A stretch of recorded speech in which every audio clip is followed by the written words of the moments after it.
नमस्कार दोस्तों, मैं कुलदीप कुमार के सर आप सभी का एक बार फिर से स्वागत करता हूं एक नए बिंदु के साथ, एक नई कड़ी के साथ। जैसे कि हमारी एक श्रृंखला चल रही थी, टेस्ट श्रृंखला, उसी टेस्ट श्रृंखला के अंतर्गत मैं लेकर उपस्थित हुआ हूं आपके सामने भारतेंदु काल। भारतेंदु काल हिंदी साहित्य का बहुत ही महत्वपूर्ण काल, भारतेंदु काल। तो आज हम भारतेंदु काल से संबंधित टेस्ट जो है वो करने वाले हैं। भारतेंदु काल से संबंधित टेस्ट करने वाले हैं।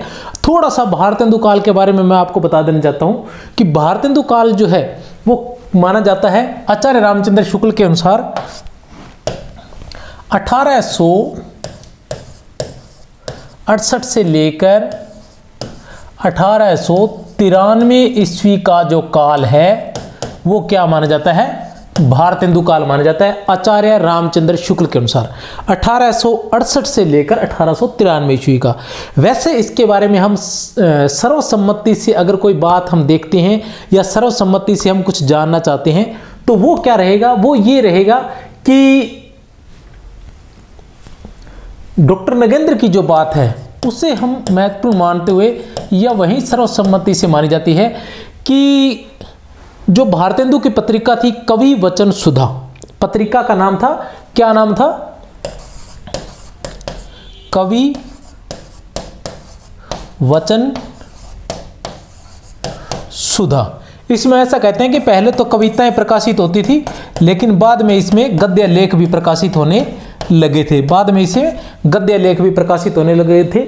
जो कवि वचन सुधा पत्रिका है ये कब, इसका संपादन कब किया था या कब निकाली थी भारतेंदु ने? 1868 ईस्वी में। कब?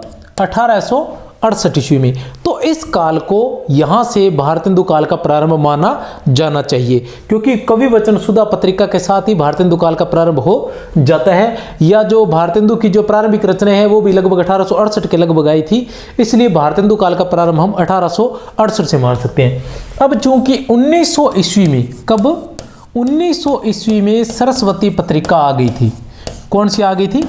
सरस्वती पत्रिका। और सरस्वती पत्रिका से हम द्विवेदी युग का प्रारंभ मानते हैं। किस युग का प्रारंभ मानते हैं? 1900 ईस्वी से द्विवेदी युग का प्रारंभ मानते हैं या सरस्वती पत्रिका से द्विवेदी युग का प्रारंभ मानते हैं। जब 1900 ईस्वी से द्विवेदी युग का प्रारंभ हो जाता है तो क्या मानेंगे हम? 1900 ईस्वी तक, 1868 से लेकर 1900 ईस्वी तक क्या था? भारतेंदु काल हम मानेंगे। क्या? 1868 से लेकर 1900 ईस्वी तक का काल है वो भारतेंदु काल मानेंगे। लेकिन हम देखते हैं कि रीतिकाल कहां तक रहता है? 1843 ईस्वी तक का जो काल है वो रीतिकाल माना गया है, 1843 ईस्वी तक का। तो 1843 से लेकर 1868 का जो काल है, 1843 ईस्वी से लेकर 1868 ईस्वी का काल है, उसे भारतेंदु काल की पूर्व पीठिका या फिर संक्रांति काल कह सकते हैं।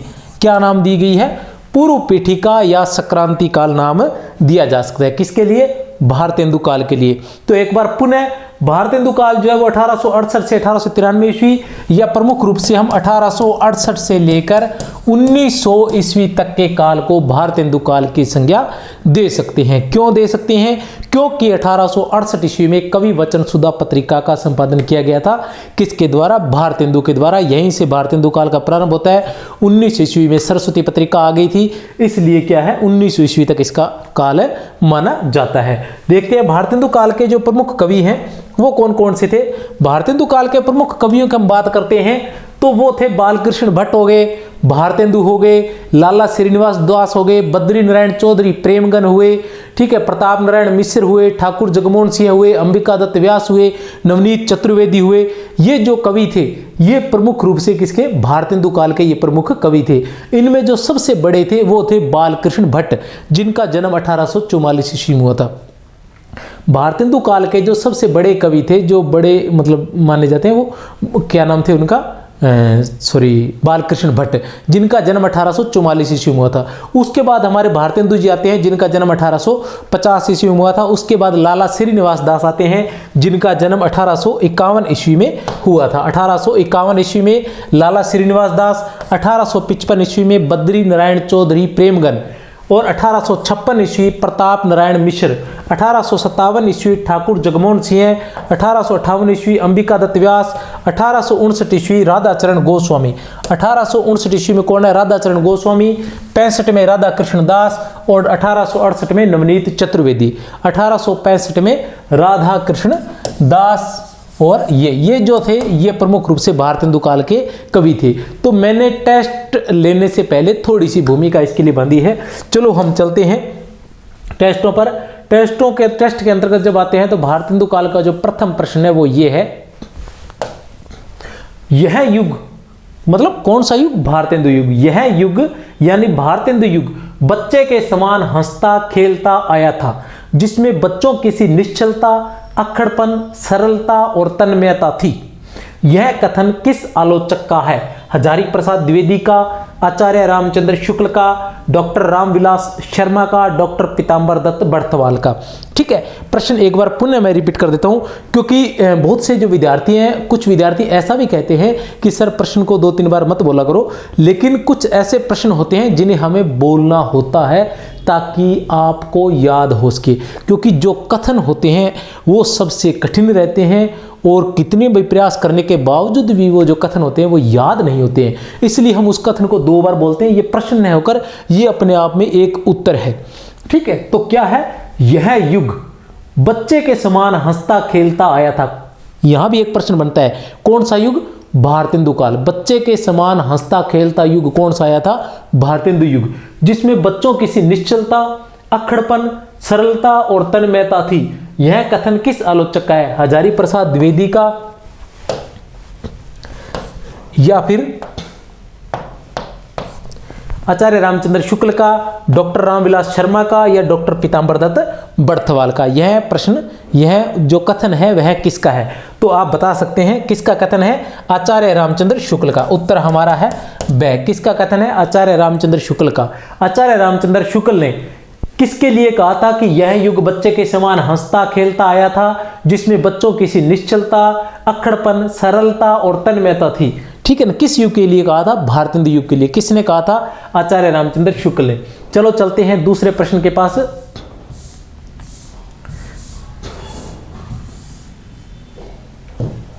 कविता वर्धनी सभा द्वारा समस्या पूर्ति। कविता वर्धनी सभा कौन सी सभा है? कविता वर्धनी सभा। कौन सी सभा है हमारे पास? कविता वर्धनी सभा। कविता वर्धनी सभा। और क्या था? समस्या पूर्ति सर्वस्व नामक ग्रंथ पर सुकवि की उपाधि किसे दी गई थी? यहां 3 चीजें हमारे पास आ गई। कविता वर्धनी सभा, समस्या पूर्ति सर्वस्व, ये रचना किसकी थी और किसे सुकवि की उपाधि दी गई थी? सुकवि की उपाधि किसे दी गई थी? अंबिका दत्त व्यास को, क्या बालकृष्ण भट्ट को, क्या केदारनाथ अग्रवाल को या फिर त्रिलोचन को? किसे दी गई थी सुकवि की उपाधि? सुकवि की उपाधि से किसे सम्मानित किया गया था? क्या मैं पूछना चाहता हूं कि सुकवि की उपाधि से किसे सम्मानित किया गया था? सुकवि की उपाधि से तो किसे सम्मानित किया गया था? अंबिका दत्त व्यास को। उत्तर है ए हमारा। किसे सम्मानित किया गया था? अंबिका दत्त व्यास को सम्मानित किया गया था। वैसे मैं हर बार पहले ही बता देता हूं, लेकिन एक बार फिर बता देना चाहता हूं कि अभी हम 30 प्रश्न करवाने वाले हैं। भारतेंदु काल से हम लगभग 60 प्रश्न करवाएंगे। पहले भाग में 30 प्रश्न रहेंगे, दूसरे भाग में फिर 30 प्रश्न रहेंगे। तो आप अपनी जो रफ कॉपी है या उसमें अपने 30 प्रश्न लिख सकते हैं, उनके आगे उनके उत्तर भी लिख सकते हैं। साथ साथ में आप उनके उत्तर लिखते जाइए और जो सही है उसको सही, गलत हो जो गलत, और अंत में आप उनका मूल्यांकन कर लीजिए। देख लीजिए कि आपके कितने सही है कितने गलत है। जो गलत हुआ है वो क्यों गलत हुआ है, वो पढ़ा था और उसके बावजूद याद नहीं रहा, या वो पढ़ा भी नहीं था, क्या समस्या रही है। अगर ज़्यादा गलत हुए हैं तो उसी भारतेंदु काल को फिर से पढ़ने की आवश्यकता है। अगर ज़्यादा गलत नहीं हुए हैं तो केवल उस बिंदु को या उस टॉपिक को पढ़ने की आवश्यकता है। तो इस तरह से आप अपना मूल्यांकन कर सकते हैं। चलो चलते हैं। भारतेंदु युग से संबंधित संगत कथन है भारतेंदु युग से संबंधित संगत कथन ढूंढना है। ठीक है, ये हमेशा ध्यान रखना है।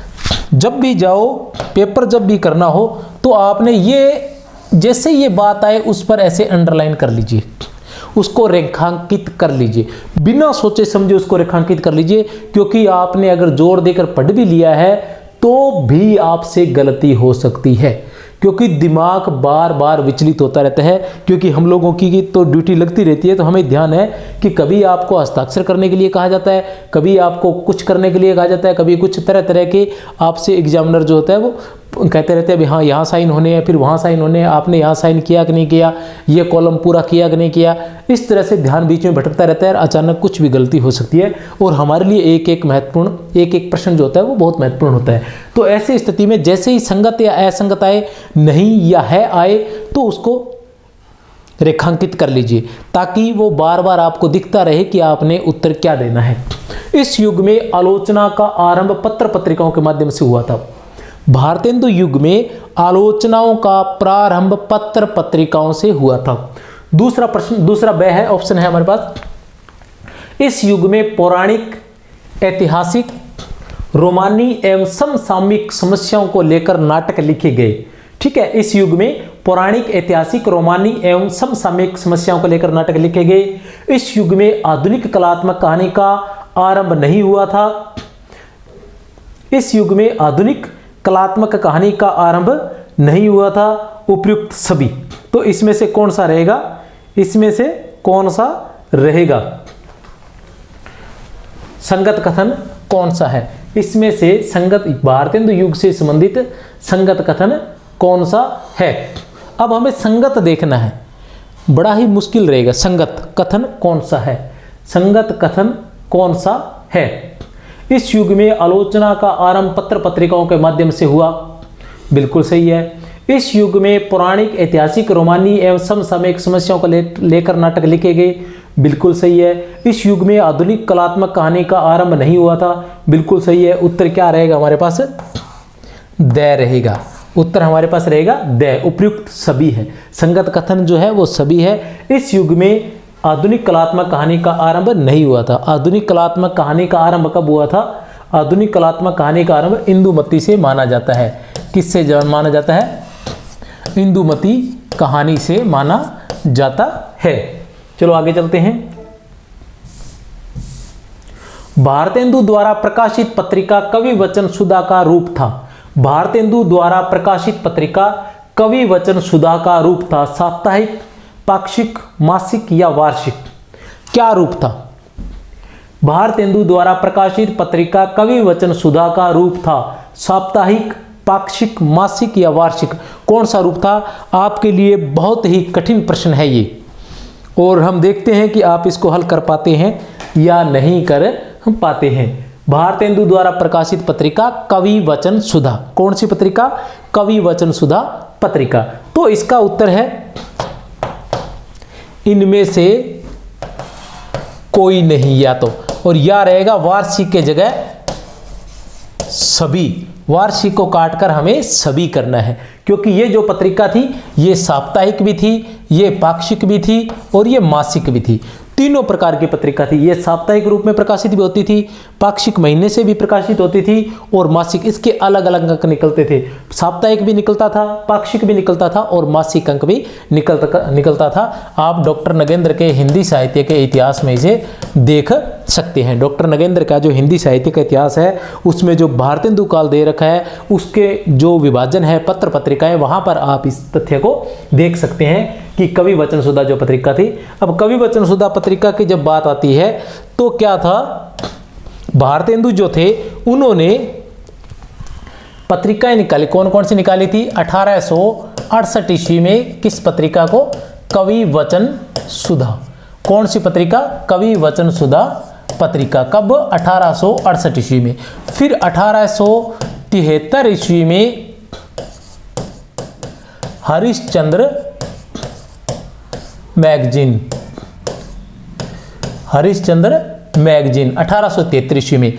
8 अंक पश्चात, किस में लिखा हुआ है ये, आचार्य रामचंद्र शुक्ल के इतिहास में आप इस तथ्य को देख सकते हैं कि 8 अंक पश्चात यह क्या हो गया था, 1874 ईस्वी में हरिश्चंद्रिका। इसका नाम क्या हो गया था? 8 अंकों के पश्चात 1874 ईस्वी में इसका नाम हो गया था हरिश्चंद्रिका। अब कुछ जगह इसका नाम आ जाता है हरिश्चंद्र चंद्रिका, लेकिन शुक्ल के इतिहास में इसे हरिश्चंद्रिका ही दिया गया है, तो इससे ज़्यादा कोई फर्क पड़ने वाला नहीं है। आप सिर्फ याद रख सकते हैं हरिश्चंद्रिका या हरिश्चंद्र चंद्रिका, इससे कोई फर्क पड़ने वाला नहीं है। 1875 ईस्वी में इन्होंने एक पत्रिका और निकाली थी जिसका नाम था बाला बोधिनी। किसने? भारतेंदु जी ने। किसने? भारतेंदु जी ने ये 3 पत्रिकाएं निकाली थी, कवि वचन सुधा, हरिश्चंद्र मैगजीन, हरिश्चंद्रिका और बाला बोधिनी। चलो चलते हैं प्रश्न संख्या 5 पर। क्या है प्रश्न संख्या 5? प्रश्न संख्या 5 ये है कि सन 1868 ईस्वी में प्रकाशित मासिक पत्रिका कवि वचन सुधा के संपादक कौन थे? 1868 ईस्वी में प्रकाशित मासिक पत्रिका क्या थी? कवि वचन सुधा मासिक नहीं थी, ये मासिक, साप्ताहिक और पाक्षिक और मासिक तीनों ही थी। के संपादक कौन थे? भारतेंदु थे, प्रेमगन थे, प्रताप नारायण मिश्र थे या अंबिका दत्त व्यास थे? तो बहुत आसान है, इसके बारे में मैं पहले बता चुका हूं। कौन थे? भारतेंदु थे। कवि वचन सुधा पत्रिका के कौन थे संपादक? भारतेंदु थे। ये आपके लिए बोनस ही है एक प्रकार का। अब देखते हैं कि भारतेंदु युग में रसा उपनाम से कविताएं लिखने वाले रचनाकार कौन थे? भारतेंदु युग में रसा उपनाम से कविताएं लिखने वाले कौन थे? भारतेंदु युग में रसा उपनाम से, किस नाम से? रसा उपनाम से कविताएं लिखने वाले कौन थे? तो देखते हैं, ठाकुर जगमोहन सिंह, बद्री नारायण चौधरी, प्रेमघन, भारतेंदु, हरिश्चंद्र या राधा कृष्ण दास। कौन थी? कविता लिखने वाले कौन थे? भारतेंदु काल में रसा उपनाम से कविता लिखने वाले कौन थे? ठाकुर जगमोहन सिंह, बद्री नारायण चौधरी, प्रेमधन, भारतेंदु, हरिश्चंद्र या राधा कृष्ण दास। तो कौन थे? भारतेंदु हरिश्चंद्र। कौन थे? भारतेंदु हरिश्चंद्र थे, जो रसा उपनाम से किस भाषा में लिखते थे? ब्रज भाषा में। किस भाषा में? ब्रज भाषा में जब वो लिखते थे तो किस नाम से लिखते थे? रसा उपनाम से लिखा करते थे। कौन? भारतेंदु। भारतेंदु का साहित्य हिंदी जातीय का पहला साहित्य है। चर्चित कथन किसका है? भारतेंदु का साहित्य हिंदी जातीय का पहला साहित्य है। चर्चित कथन है डॉक्टर बच्चन सिंह, राम विलास शर्मा, हजारी प्रसाद द्विवेदी या नामवर सिंह। कौन है इसके? बताइए।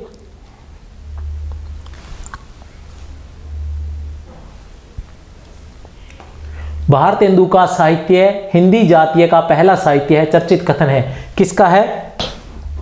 रामविलास शर्मा का। किसका कथन है? उत्तर है ब, रामविलास शर्मा।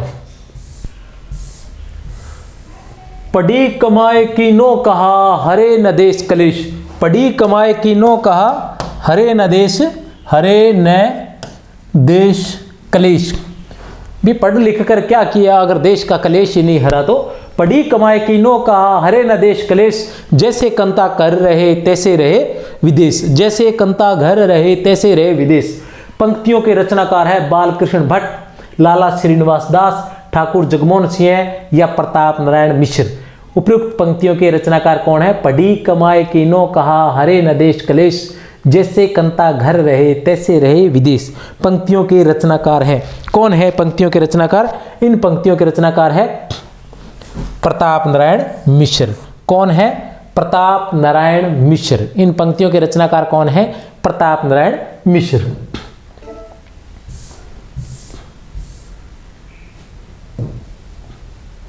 बाबू हरिश्चंद्र को भारतेंदु की उपाधि किसने प्रदान की थी? बाबू हरिश्चंद्र को, जो हरिश्चंद्र थे, बाबू हरिश्चंद्र थे, उनको उपाधि दी गई थी भारतेंदु की। उनको क्या किया गया था? भारतेंदु की उनको उपाधि दी गई थी। तो वो भारतेंदु की उपाधि किसने दी थी? उस समय के साहित्यकारों ने, उस समय की सरकार द्वारा, महावीर प्रसाद द्विवेदी द्वारा या प्रताप नारायण मिश्र द्वारा? किसके द्वारा दी गई थी उन्हें भारतेंदु की उपाधि? तो किसके द्वारा दी गई थी? उस समय के साहित्यकारों द्वारा। कब दी गई थी? 1880 ईस्वी में। कब दी गई थी? 1880 ईस्वी में। उस समय के साहित्यकारों या विद्वानों द्वारा भारतेंदु को बाबू हरिश्चंद्र को भारतेंदु की उपाधि से सम्मानित किया गया था। प्रश्न संख्या 10 है, प्रेम पुष्पावली के रचयिता है। प्रेम पुष्पावली के रचयिता है कौन है? प्रेम पुष्पावली के रचयिता प्रताप नारायण मिश्र है, भारतेंदु है, ठाकुर जगमोहन सिंह है या बद्री नारायण चौधरी प्रेमगन है? कौन है किसके? प्रेम पुष्पावली के रचयिता। तो प्रेम पुष्पावली के रचयिता है हमारे पास प्रताप नारायण मिश्र। कौन है? प्रताप नारायण मिश्र। प्रेम पुष्पावली के रचयिता कौन है? प्रताप नारायण मिश्र। प्रताप नारायण मिश्र के बारे में थोड़ा सा और भी है कि इन्हें हिंदी का एडिशन कहा जाता था। किसका? हिंदी का एडिशन कहा जाता था। किसने कहा था? शुक्ल ने कहा था इन्हें। हिंदी का एडिशन इन्हें किसने कहा था? शुक्ल ने कहा था। प्रताप नारायण मिश्र को एडिशन, हिंदी का एडिशन कहा था प्रताप नारायण मिश्र। भारतेंदु काल के कवि थे ये। फिर आते हैं 11 नंबर पर, जीर्ण जनपद के रचयिता है। जीर्ण जनपद के रचयिता है प्रताप नारायण मिश्र, भारतेंदु, ठाकुर जगमोहन सिंह या बद्री नारायण चौधरी प्रेमगन। प्रताप नारायण मिश्र, भारतेंदु, ठाकुर जगमोहन सिंह या बद्री नारायण चौधरी प्रेमगन। कौन है? जीर्ण जनपद के रचयिता कौन है? जीर्ण जनपद के रचयिता कौन है? आप बता सकते हैं जीर्ण जनपद के रचयिता कौन है?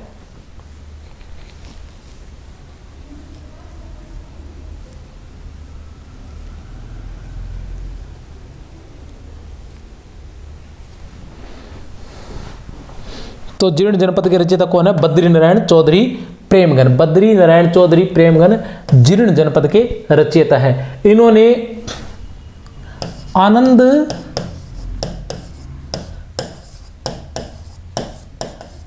कादंबिनी और नागरी नीरद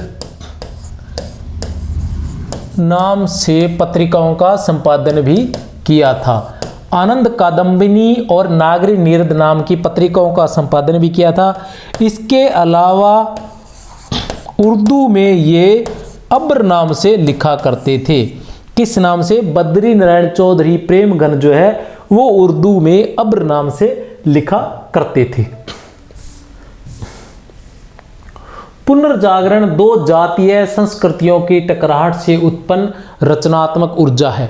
पुनर्जागरण जो है दो जातीय संस्कृतियों की टकराहट से उत्पन्न रचनात्मक ऊर्जा है। कथन है रामस्वरूप चतुर्वेदी का, हजारी प्रसाद द्विवेदी का, डॉक्टर बच्चन सिंह का या नामवर सिंह का? किसका कथन है ये? रामस्वरूप चतुर्वेदी का। किसका कथन है? रामस्वरूप चतुर्वेदी का। 13 नंबर पर आते हैं, खड़ी बोली आंदोलन और खड़ी बोली का पद्य। खड़ी बोली आंदोलन और खड़ी बोली का पद्य जैसी कृतियों की रचना करने वाले विद्वान हैं अयोध्या प्रसाद खत्री, जगन्नाथ दास, बनारसी दास, महावीर प्रसाद द्विवेदी। अयोध्या प्रसाद खत्री, जगन्नाथ दास, बनारसी दास या महावीर प्रसाद द्विवेदी। तो कौन है? खड़ी बोली आंदोलन एक है खड़ी बोली आंदोलन और दूसरा है खड़ी बोली का पद्य। ये दो कृतियां हैं। इनके रचयिता कौन थे? अयोध्या प्रसाद खत्री। कौन थे? उत्तर है हमारा ए, अयोध्या प्रसाद खत्री।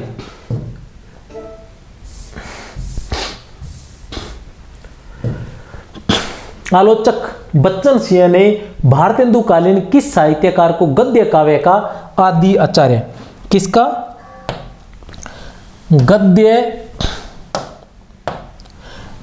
गद्य काव्य का आदि आचार्य। गद्य काव्य का आदि आचार्य कहा है? आलोचक बच्चन सिंह ने गद्य काव्य का आदि आचार्य किसे कहा है? सेठ गोविंदास को, बालकृष्ण भट्ट को, अंबिका दत्त व्यास को या श्रीनिवास दास को? किसको कहा है गद्य काव्य का आदि आचार्य? तो बता देना चाहता हूं, गद्य काव्य का आदि आचार्य किसे कहा है? बालकृष्ण भट्ट को। किसे कहा है? बालकृष्ण भट्ट को। बालकृष्ण भट्ट को इसलिए कहा है क्योंकि इन्होंने हिंदी के विकास के लिए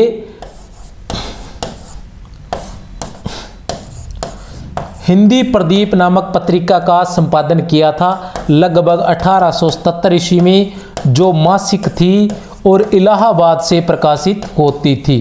कहाँ से प्रकाशित होती थी? इलाहाबाद से। हिंदी प्रतीब 1877 ईस्वी में जो मासिक थी और इलाहाबाद से प्रकाशित होती थी।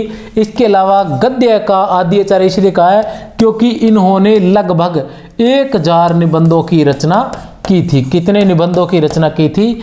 लगभग 1000 निबंधों की रचना की थी। इन्होंने कहा था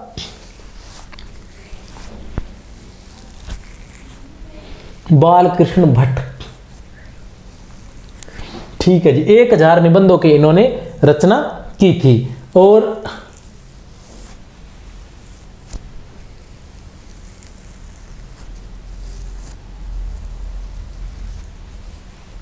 इन्हें हिंदी आचार्य का, एक मिनट,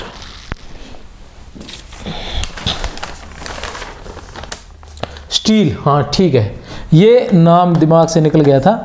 ये गद्य साहित्य के, इन्हें स्टील की संज्ञा दी थी किसने? आचार्य रामचंद्र शुक्ल ने इन्हें स्टील की संज्ञा दी थी। किसने? आचार्य रामचंद्र शुक्ल ने। इन्होंने कहा था कि साहित्य जन समूह के हृदय का विकास है। इन्होंने क्या कहा था? इनकी बहुत ही महत्वपूर्ण पंक्ति है। क्या थी वो पंक्ति?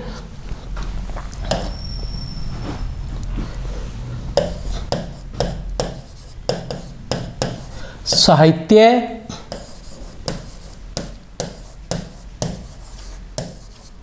जन समूह के हृदय का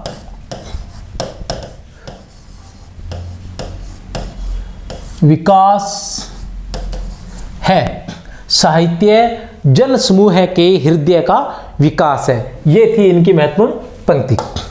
देखते हैं प्रश्न संख्या 15 क्या है। प्रश्न संख्या 15, प्रश्न संख्या 15 है, रामविलास शर्मा ने भारतेंदु युग की वास्तविक शुरुआत मानी है। 1853 से 1858 से 1859 से 1868 से। तो देखते हैं कब से मानते हैं रामविलास शर्मा भारतेंदु युग की शुरुआत कब से मानते हैं? 1857 से। आप चाहें तो बोनस भी ले सकते हैं और चाहे तो 1858 को सही मान सकते हैं। कब से? 1857 ईस्वी से। रामविलास शर्मा ने इसकी शुरुआत कब से मानी है? 1857 ईस्वी से मानी है। अंग्रेजी कवि बायरन की कविताओं का अनुवाद शीलन का बंदी नाम से किसने किया था? अंग्रेजी कवि बायरन की कविताओं का अनुवाद, अंग्रेजी कवि बायरन की कविताओं का अनुवाद शीलन का बंदी नाम से करने वाले विद्वान हैं राधा कृष्ण दास, ठाकुर जगमोहन सिंह, वियोगी हरि या अंबिका प्रसाद गुप्त। तो कौन है? ठाकुर जगमोहन सिंह। कौन है? ठाकुर जगमोहन सिंह, जिन्होंने अंग्रेजी कवि बायरन की कविताओं का अनुवाद शीलन का बंदी नाम से किया था। ठाकुर जगमोहन सिंह ने। अभी देखते हैं प्रश्न संख्या 17 क्या है। प्रश्न संख्या 17,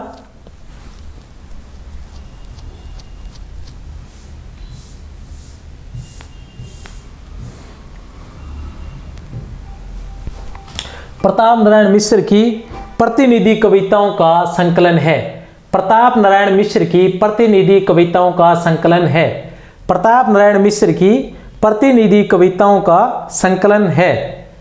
प्रताप लहरी, त्रिपेंताम, श्रृंगार विलास या प्रेम पुष्पावली।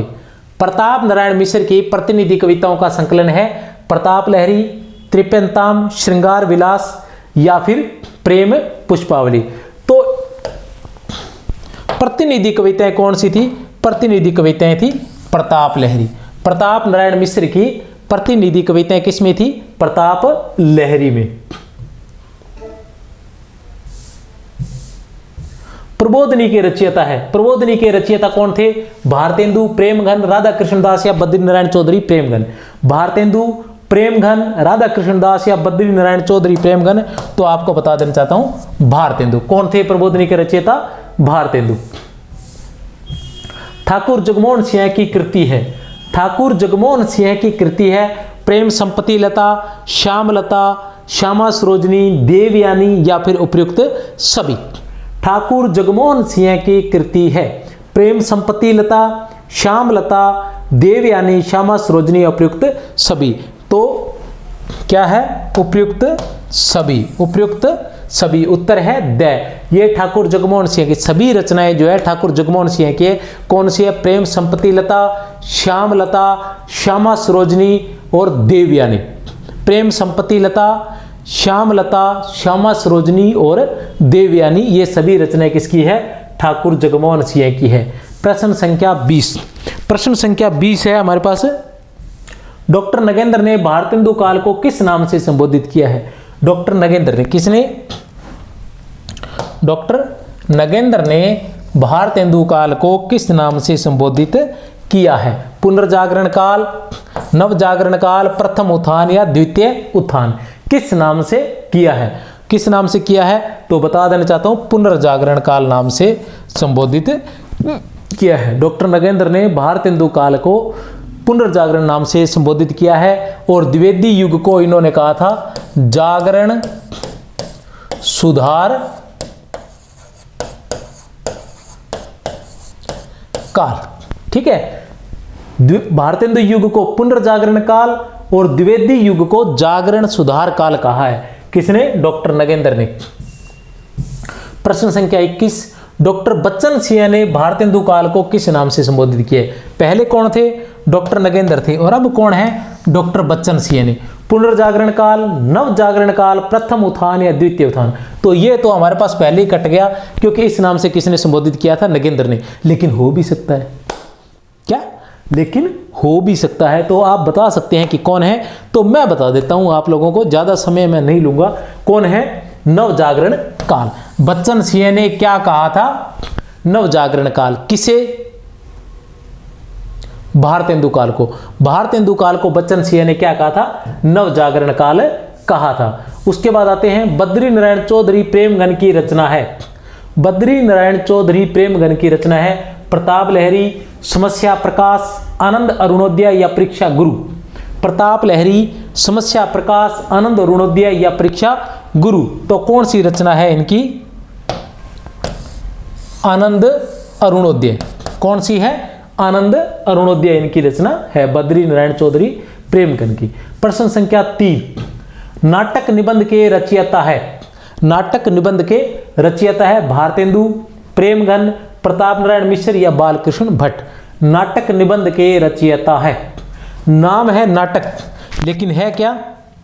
निबंध। ध्यान में रखना, नाम है नाटक लेकिन है क्या? नाटक नाम से निबंध है। उसके रचनाकार थे भारतेंदु। कौन थे? भारतेंदु। भारतेंदु ने लिखा था नाटक नाम का निबंध, जिसे रामविलास शर्मा ने हिंदी आलोचना की आधारशिला कहा है। जिसे रामविलास शर्मा ने हिंदी आलोचना की आधारशिला कहा है। किसे? नाटक निबंध को।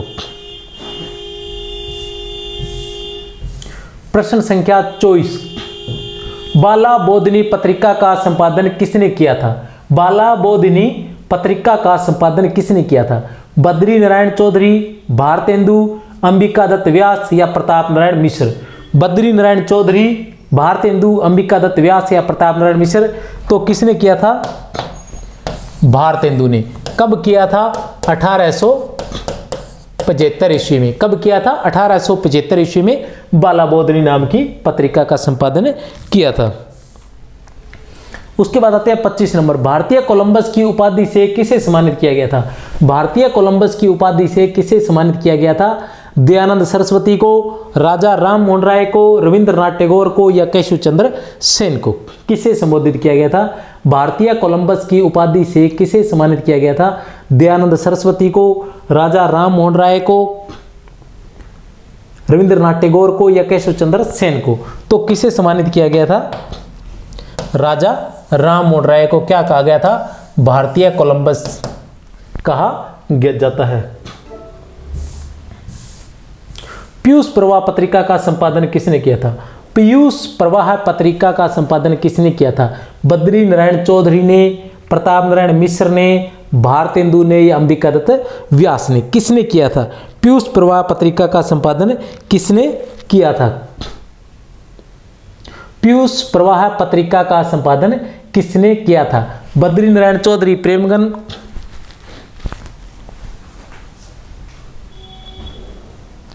बद्री नारायण चौधरी, प्रेमगन, प्रताप नारायण मिश्र या भारतेंदु या फिर अंबिका दत्त व्यास? तो किसने किया था? अंबिका दत्त व्यास ने। किसने किया था? अंबिका दत्त व्यास ने। और कब किया था? 1884 ईस्वी में। कब किया था? 1884 ईस्वी में। किसने? अंबिका दत्त व्यास ने। अंबिका दत्त व्यास की अन्य रचनाएं भी है, देख लेते हैं। जो काव्य रचनाएं हैं वो इस प्रकार है। पावस, पचासा, सुकवि, सतसई, हो, होरी और बिहारी विहार। 1886, 1887 और 1891। इसका सन हमें पता नहीं है। 1886 ईस्वी में पावस, तो अंबिका दत्त व्यास की जो रचना है वो है पावस, पचासा, सुकवि, सतसई, हो, होरी, बिहारी विहार। बिहारी की बिहारी सतसई का कुंडलियों में इन्होंने अनुवाद किया था। किसने? अंबिका दत्त व्यास ने। पावस, पचासा, सुकवि, सतसई, हो, होरी, बिहारी विहार 1886, 87 और 91 में। ये थे अंबिका दत्त व्यास। चलते हैं प्रश्न संख्या 27 पर। हिंदी प्रदीप पत्रिका का संपादन किसने किया था? हिंदी प्रदीप पत्रिका का संपादन किसने किया था? पहले बता चुका हूं लेकिन फिर से देख लेते हैं। बालकृष्ण भट्ट ने,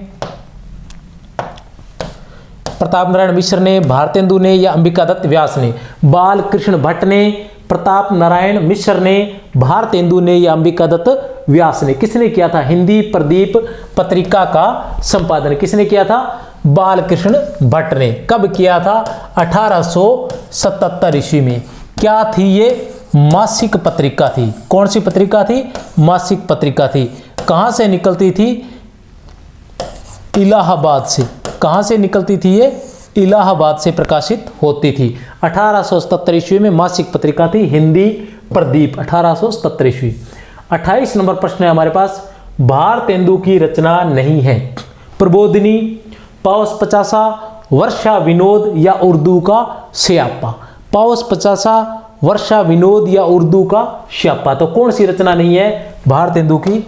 तो भारतेंदु की रचना नहीं है पावस पचासा। पावस पचासा किसकी रचना है? अभी बताकर गया हूं किसकी है। अंबिका दत्त व्यास की। किसकी है? अंबिका दत्त व्यास की। अंबिका दत्त व्यास की अन्य रचनाएं कौन सी थी? अभी बताकर गया हूं। पावस पचासा, सुकवि, सतसई, हो, होरी और बिहारी विहार। अब आते हैं 29 नंबर पर। 29 नंबर पे हम देखते हैं आचार्य रामचंद्र शुक्ल ने भारतेंदु काल को किस नाम से संबोधित किया था? आचार्य रामचंद्र शुक्ल ने किस नाम से संबोधित किया था? पुनर्जागरण काल नाम से,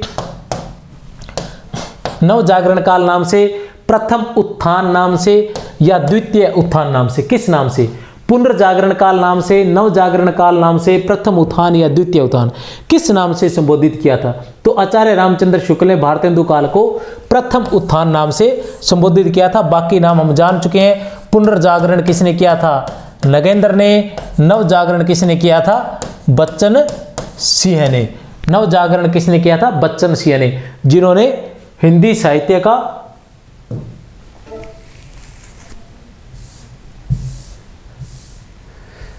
भारतेंदु का प्रथम अनुदित नाटक कौन सा है? भारतेंदु का प्रथम अनुदित नाटक कौन सा है? मुद्रा राक्षस। बहुत ही महत्वपूर्ण प्रश्न है। प्रथम अनुदित नाटक मुद्रा राक्षस, दुर्लभ बंधु, विद्या सुंदर या भारत दुर्दशा? भारतेंदु का प्रथम अनुदित नाटक कौन सा है? मुद्रा राक्षस, दुर्लभ बंधु, विद्या सुंदर या भारत दुर्दशा? तो कौन सा है? विद्या सुंदर। ठीक है ना। अब हम इनकी बात देखते हैं। इनको देखते हैं तो हम देखते हैं क्या देखते हैं? देखते ये हैं कि भारतेंदु का प्रथम नाटक माने। अगर पूछा जाए कि भारतेंदु का प्रथम नाटक कौन सा था तो माना जाएगा विद्या सुंदर, जो 1808 1868 ईस्वी में प्रकाशित हुआ था। कब हुआ था? 1868 ईस्वी में। अगर ये पूछ लिया जाए कि प्रथम अनूदित नाटक, तो भी क्या माना जाएगा? विद्या सुंदर माना जाएगा, 1868 में प्रकाशित। अगर ये पूछ लिया जाए प्रथम मौलिक नाटक, मौलिक नाटक, तो क्या रहेगा? वैदिकी हिंसा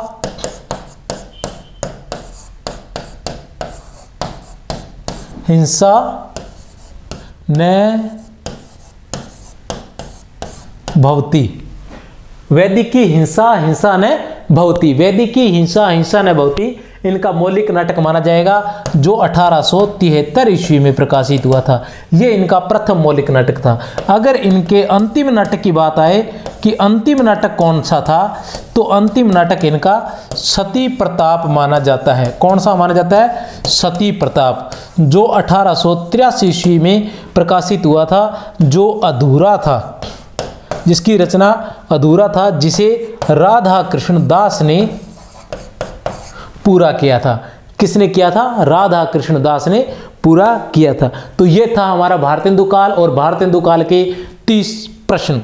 तो इसके बाद आप भारतेंदु काल का दूसरा भाग भी देख सकते हैं। इसके बाद दूसरा भाग आएगा, तो दोनों भागों का पढ़ेंगे तो आपका भारतेंदु काल पूरा हो जाएगा। इसी के साथ बहुत बहुत शुभकामनाएं। दिल से जय हिंद, जय भारत।